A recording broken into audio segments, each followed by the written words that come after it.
आदाब नमस्कार, मैं शाहिद उमर। स्वागत है आप सभी का सियासत टीवी के साउथ इंडिया एक्सप्रेस में। आइए देखते हैं मुख्य समाचार। तेलंगाना के मुख्यमंत्री रेवंत रेड्डी ने अविभाजित आंध्र प्रदेश के पूर्व मुख्यमंत्री दिवंगत दामोदरम संजीवय्या को उनकी जयंती पर पुष्पांजलि अर्पित की। संजीवय्या के योगदान को याद करते हुए रेवंत रेड्डी ने स्वतंत्र भारत के पहले दलित मुख्यमंत्री के रूप में उनकी विरासत और लोक कल्याण और प्रशासनिक उत्कृष्टता के प्रति उनके प्रयासों पर प्रकाश डाला। श्रद्धांजलि देने वालों में मुख्यमंत्री के सलाहकार वेम नरेंद्र रेड्डी, निगम के अध्यक्ष पटेल रमेश रेड्डी और मनाला मोहन रेड्डी, विधायक नैनी राजेंद्र रेड्डी और पूर्व विधायक संपत कुमार सहित कई लोग शामिल हुए। अन्य नेताओं ने भी दिवंगत राजनेता को अपनी श्रद्धांजलि अर्पित की। अपनी प्रगतिशील नीतियों और सामाजिक न्याय के प्रति समर्पण के लिए जाने जाने वाले संजीवय्या को शासन और लोक कल्याण पर उनके प्रभाव के लिए याद किया जाता है। पूर्व मंत्री और बीआरएस नेता हरीश राव ने गरीबों को बुनियादी स्वास्थ्य सेवाएं प्रदान करने में विफल रहने के आरोप लगाते हुए कांग्रेस सरकार की आलोचना की है। उन्होंने आरोप लगाया कि सरकारी लापरवाही के कारण बस्ती दवाखाना और पल्ले दवाखाना बदहाल स्थिति में है। राव ने हैदराबाद, निजामाबाद, आदिलाबाद और महबूबनगर सहित पूरे तेलंगाना में प्राथमिक स्वास्थ्य केंद्रों की बिगड़ती स्थिति पर सवाल उठाया और पूछा कि सरकार कार्रवाई क्यों नहीं कर रही है। उन्होंने सरकार की निष्क्रियता पर सवाल उठाते हुए विशेष रूप से मेडचल जिले के दम्मेगुडा नगर पालिका के तहत केसरा स्वास्थ्य और कल्याण केंद्र को बंद करने की ओर इशारा किया। उन्होंने इस बात पर प्रकाश डाला कि पिछले बीआरएस सरकार के तहत ये स्वास्थ्य सेवा केंद्र शहरी और ग्रामीण दोनों गरीबों की सेवा के लिए स्थापित किए गए थे, लेकिन कांग्रेस शासन के तहत समर्थन की कमी के कारण कई को उपेक्षित कर दिया गया या बंद कर दिया गया। हरीश राव ने दावा किया कि बीआरएस सरकार ने ग्रेटर हैदराबाद और राज्य के अन्य हिस्सों के साथ साथ गांवों में पल्ले दवाखानों की स्थापना की थी, जिन्हें 15वें वित्त आयोग से प्रशंसा सहित राष्ट्रीय मान्यता मिली। उन्होंने कांग्रेस पर तेलंगाना की स्वास्थ्य सेवा प्रतिष्ठा को नुकसान पहुंचाने का आरोप लगाया। उन्होंने कहा कि केसीआर के नेतृत्व में इस देश के लिए एक मॉडल में बदल दिया गया। भाजपा इकाई द्वारा राज्य में पार्टी जिला अध्यक्षों की नियुक्ति की कवायद ने पार्टी में असंतोष को जन्म दे दिया है। नालगोंडा इकाई में मतभेद बढ़ने के बाद अब गोशामहल विधायक टी राजा सिंह ने गोलकुंडा गोशामहल जिला अध्यक्ष नियुक्त करने के पार्टी के फैसले पर कड़ी आपत्ति जताई है। सोशल मीडिया प्लेटफॉर्म पर वायरल हो रहे एक ऑडियो बयान में राजा सिंह ने कहा, अगर पार्टी को लगता है कि अब मेरी सेवाओं की जरूरत नहीं है तो मैं पद छोड़ने के लिए तैयार हूँ।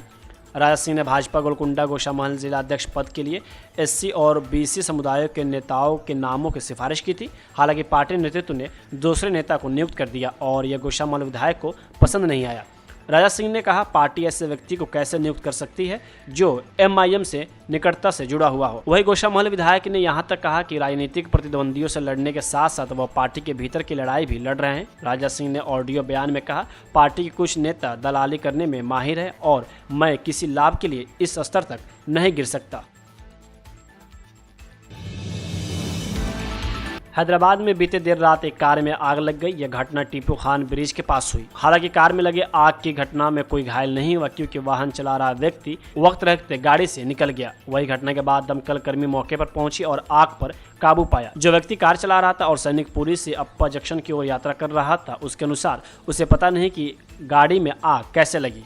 आपको बता दें कि शहर में कार में आग लगने की यह पहली कोई घटना नहीं है। इससे पहले भी ऐसी एक घटना घटी थी। जैसे ही गर्मी का मौसम शुरू हुआ है, तापमान बढ़ने के कारण ऐसी घटनाएं बढ़ती जा रही हैं, खासकर दिन के समय में।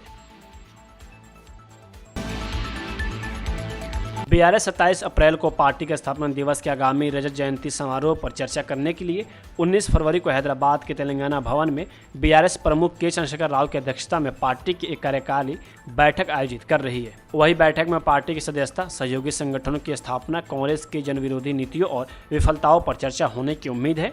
केसीआर ने बीआरएस के कार्यकारी अध्यक्ष केटी रामाराव को बैठक आयोजित करने के निर्देश दिए हैं।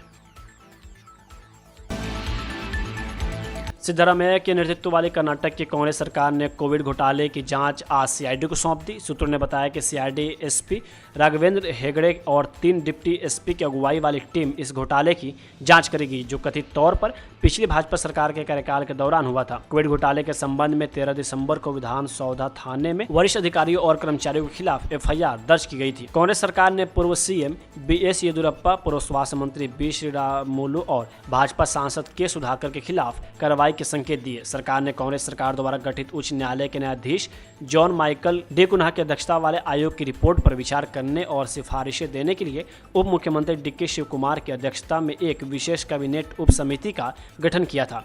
शिव कुमार ने घोषणा की थी कि अधिकारी कोविड प्रबंधन संबंधी अनियमितताओं पर न्यायमूर्ति माइकल कुन्हा की समिति की सिफारिशों के आधार पर जांच कर रहे हैं। कोविड फंड का गबन करने वालों को बख्शा नहीं जाएगा। कोविड परीक्षण अनियमितताओं का जिक्र करते हुए उन्होंने कहा था, बीबीएमपी की सीमा में कथित तौर पर 84 लाख RT-PCR परीक्षण किए गए थे, जिनका बिल 502 करोड़ रुपए था, जिनमें से 400 करोड़ रुपए का भुगतान किया जा चुका है।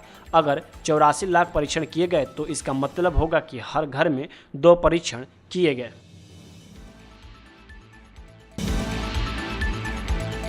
एयरो इंडिया 2025 की समीक्षा करने वाले विभिन्न सरकारी एजेंसियों से मिली प्रतिक्रिया में एयरो इंडिया को उसके वर्तमान आयोजन स्थल एयरफोर्स स्टेशन यलहंका से हटाकर फरवरी के बजाय दिसंबर में आयोजित करने की बात सामने आई है। गृह मंत्रालय और पृथ्वी विज्ञान मंत्रालय के तहत आपदा प्रबंधन के अधिकारियों के साथ साथ राजस्व, यातायात, पुलिस और स्वास्थ्य के राज्य विभागों के अधिकारियों ने समीक्षा की, जिसमें मुख्य रूप से AFSY के बाहर और अंदर यातायात जाम और अवरोध बिंदुओं, स्वास्थ्य को प्रभावित करने वाले मौसम की स्थिति, पार्किंग क्षेत्र, ADVA, फूड कोर्ट के स्थान, प्रवेश और निकास बिंदु और शैलेट और प्रदर्शनी हॉल के स्थानों का आकलन किया गया। समीक्षा के बाद मिली प्रतिक्रिया में बताया गया कि शहर के अनियंत्रित विकास और इसके यातायात की मात्रा के कारण बेंगलुरु अब एयर शो की मेजबानी के लिए आदर्श नहीं है। एयर शो के सभी दिनों में दर्ज किए गए ट्रैफिक जाम इसकी गवाही देते हैं। वही समीक्षा और फीडबैक के एक अधिकारी ने द न्यू इंडियन एक्सप्रेस को बताया कि एक्सप्रेसवेज के अंदर और बाहर कई चौक और ब्लॉक पॉइंट की पहचान की गई है, जिन पर ध्यान देने की जरूरत है। भारत के राष्ट्रपति द्रौपदी मुर्मू ने हर महिला से साहस जुटाने, बड़े सपने देखने और अपने सपनों को हासिल करने के लिए अपनी पूरी ताकत और क्षमता का उपयोग करने का आग्रह किया। वह मुख्य अतिथि के रूप में art of living international centre द्वारा आयोजित 10वें अंतर्राष्ट्रीय महिला सम्मेलन के उद्घाटन में भाग लेने के लिए आज बेंगलुरु के HAL हवाई अड्डे पर पहुंची। राष्ट्रपति मुर्मू का कर्नाटक के राज्यपाल थावरचंद गहलोत ने गर्मजोशी से स्वागत किया। इस अवसर पर राजस्व मंत्री कृष्ण बायरे, मुख्य सचिव डॉक्टर शालिनी और बेंगलुरु जिला कलेक्टर जगदीश सिंह सहित और अन्य वरिष्ठ अधिकारी मौजूद थे। राष्ट्रपति द्रौपदी मुर्मू ने कहा, मानसिक शक्ति के बिना बाधाओं को तोड़ना और रूढ़ियों को चुनौती देना संभव नहीं है। मैं हर महिला से साहस जुटाने, बड़े सपने देखने और अपने सपनों को हासिल करने के लिए अपनी पूरी ताकत और क्षमता का उपयोग करने का आग्रह करती हूँ। आप में से प्रत्येक द्वारा अपने लक्ष्य की ओर उठाया गया हर छोटा कदम एक विकसित भारत और विकसित दुनिया की ओर से एक कदम है। वहीं राष्ट्रपति मुर्मू ने कहा कि प्रौद्योगिकी में प्रगति ने जीवन की बेहतर गुणवत्ता दी है।